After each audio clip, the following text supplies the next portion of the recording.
a group of young, sort of teenage age hackers targeted and halted the global production line of Jaguar cars and were bragging about an attack on Telegram. So the group is called Scattered Lapsus Hunters. The name reflects the merging of hackers from several groups, including Scattered Spider, Lapsus, and Shiny Hunter. Scattered Spider, as you may remember, were responsible for a wave of cyber attacks in the UK, including Marks and Spencer's, the luxury supermarket chain. So, Lucian, you've been at the Global Anti-Scam Summit. What are your thoughts on this attack? Well, I've got lots of thoughts, actually, but I'll try and keep them compact. If you think about the techniques that these guys use, and I've been thinking about a few of the comments that have been coming through, because we're getting a lot more interest in this channel, and a lot of the comments are very, very helpful and very, very interesting and pertinent to the subject. You get one or two drive-bys that see one or two of us who look like boomers rather than Gen Zs, and they just say things like, oh, you're a boomer, you're clearly interested in just, this new thing called Netflix. You don't understand the internet and you don't know what you're doing. But I actually do, and they're getting it wrong. And one thing I really do know about is about hacking and how it works. And here at the Global Anti-Scam Alliance, we're talking all the time about the methods and the techniques. And to understand what's going on better, you can think about things that are toolkits that are used by white hat hackers, ethical hackers, so to speak. And the difference there is that what they're doing is about their intent and the legality of what they're trying to do. So white hat hackers will take a set of tools that are sort of distributed, and they're the same tools that hackers are using.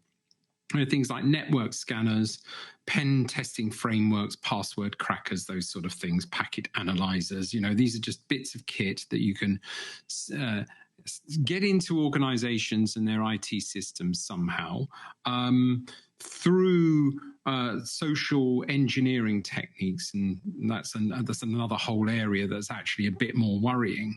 And run bits of scripts, and if you find some vulnerabilities, you're in there, and there's now all sorts of, let's call it, fun that you can have when you're in there to disable, disrupt, and even if you destroy a company's data, dismantle an organization. And we see it with Marks and Spencer's. We saw a terrible effect. And I love the Jaguar Land Rover product. We lost the British Morris group, and we've got very little left in the motor industry, and it's being depleted, and it's kind of on its knees with this stuff that's happening in America. And so it really needs help. And the hackers, they're kind of going where we really need this to last. So it's not just bad for the country, it's bad for the hackers' own parents and relatives. It's sort of bringing down their own economy.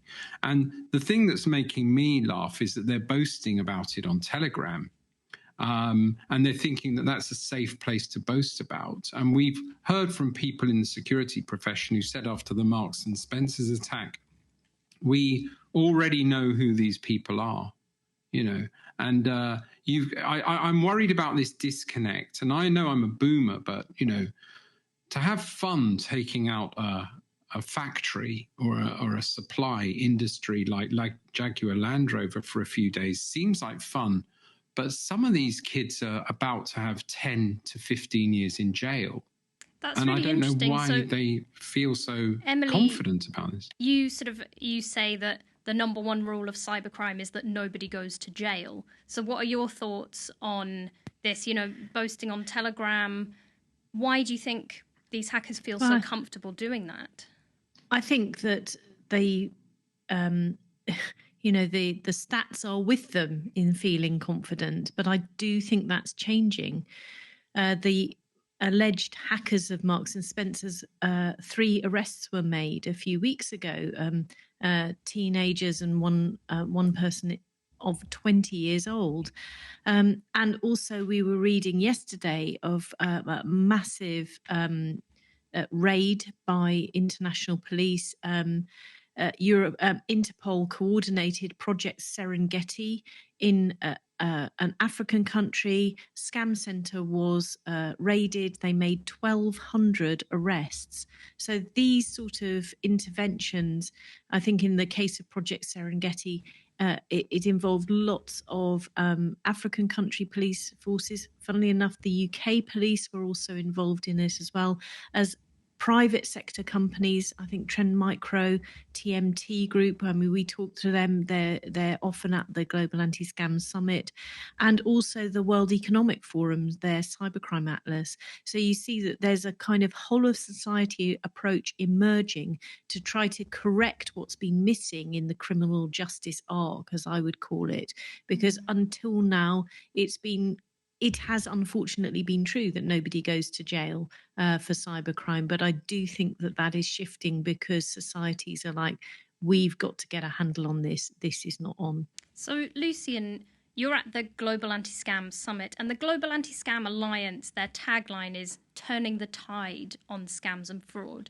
So can you tell us just a bit more about what does the Global Signal Alliance do, and how are they turning the tide? Can it be done? Yeah, I mean, the way you're doing it, I mean, there's two things. One is getting people together and a sense of community, and that's the Global Anti-Scam Alliance. And what they're doing is they're sharing stories, because traditionally the hackers have really shared intelligence. They have no barriers. They have no legal or regulatory barriers to doing things together. Whereas the lawful folk have to follow the law. They're not allowed to share private information, all sorts of things that sort of hold you up when you're sort of trying to fight on a global level.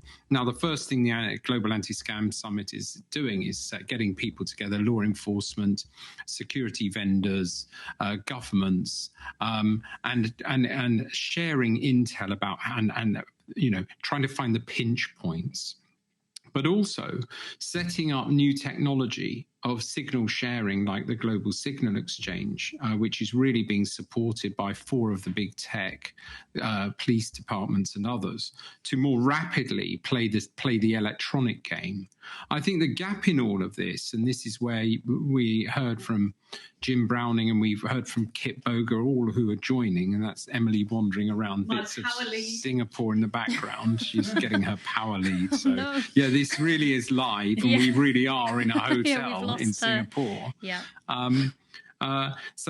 Is sharing the technology. Now, I think the key discussion at the moment is around social engineering, because behind Marks and Spencer's, allegedly, and behind the Jaguar scam will be some social engineering. And what that does, and Alice, you know about this because you've done some research into vulnerable groups, it plays on people's vulnerabilities, and they then unlock access to technical systems. So it's kind of using a person as a bridge into a technical system. So we can put all sorts of things in the way, but at the end of the day, if somebody can get in as you, they are you, and they have as much authority as you.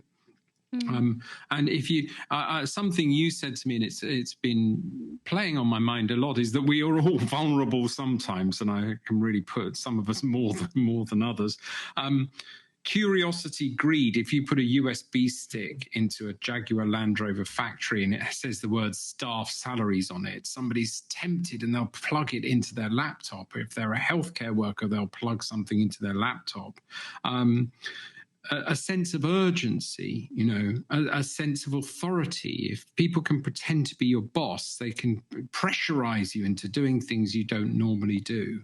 And these social engineering techniques are being employed to gain access to some of the most secure systems. And there's a lot more work in this area. But where I really think there's big strides is hackers boasting on things like electronic services like Telegram. I think they're in trouble if they do that. I don't want to provoke them. I don't want to goad them. They're very, very dangerous, and their scripts are very, very dangerous. But people are cottoning on a lot more now. You sort of talk about, things like plugging USB sticks into computers. And, when I was working in the NHS, a lot of the cybersecurity training was very to us, it felt quite dated. It felt stuff like, do you put a CD-ROM into your computer hard drive? And we were like, this hasn't been relevant for decades. So Emily, what do you think about, this kind of cybersecurity awareness and the Jaguar hack? I don't actually know how it was carried out. I don't know if you have any sort of insights into that. I think you make a great point, Alice, that often, the technology moves so fast that if you're not updating your cybersecurity training and awareness constantly, you'll start to sound really ridiculous. Nothing dates so quickly as technology. So it's like watching an old movie where people are sort of like really, really proud of their brick phones and they look ridiculous.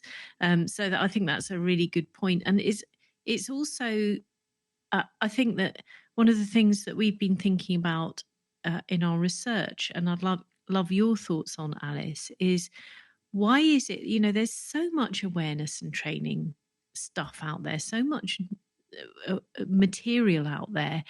Where is it missing the mark? What are the gaps? One of the things that I took away from this week's conference is most people think that they can spot a scam, and yet a lot of people fall for scams. So there is a gap there between our self-knowledge and reality. Just to finish with a couple of questions to the audience on this topic. Marks and Spencer's, Jaguar, these are luxury brands. Do you feel sorry for the victims of the hack? And would it make a difference if it had been an independent business or a brand more accessible to a broader range of customers? And do you think that you can always spot a scam? Let us know in the comments.